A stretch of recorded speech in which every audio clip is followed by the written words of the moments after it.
By the shores of old Lake Michigan,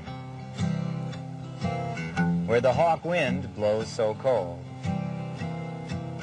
an old Cub fan lay dying in his midnight hour that tolled. All around his bed his friends had gathered.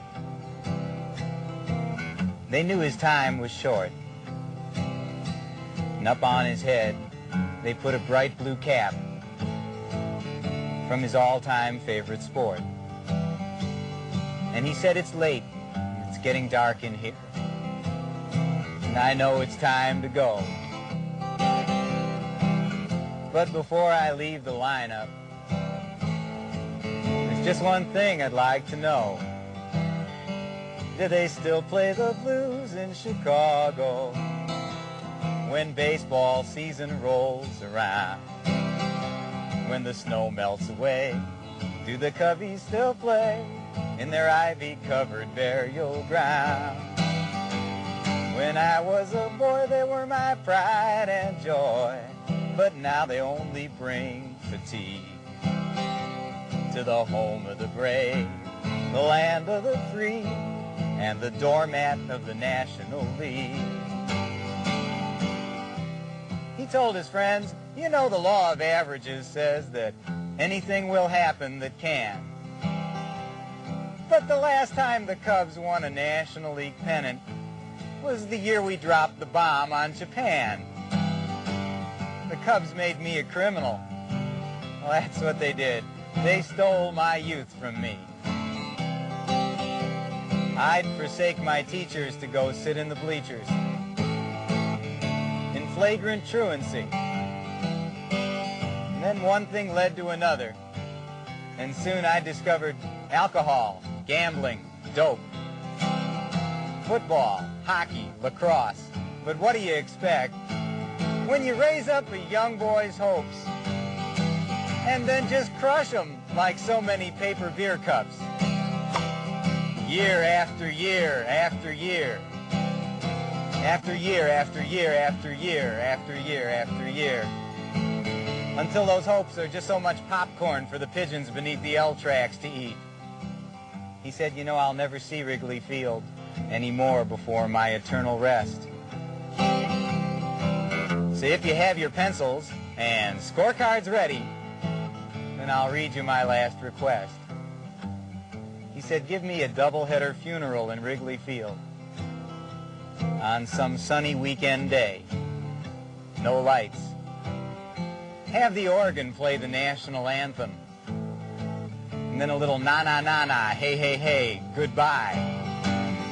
Make 6 bullpen pitchers carry my coffin, and 6 groundskeepers clear my path.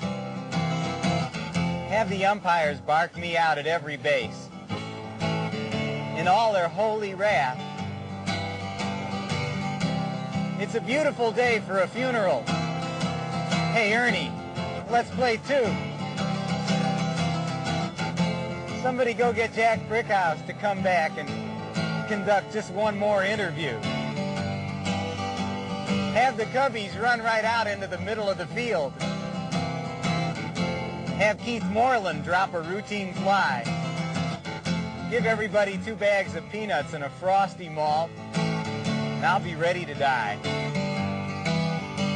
Then build a big fire on home plate out of Louisville Slugger baseball bats and toss my coffin in.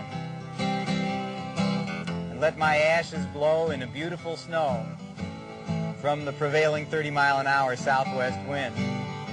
And as my last remains go flying over the left field wall, we'll bid the bleacher bums adieu. And I'll come to my final resting place out on Waveland Avenue. The dying man's friends told him to cut that out. They said, "Stop it. Boy, that's an awful shame." But he said, "Don't cry. We'll meet by and by near that heavenly hall of fame."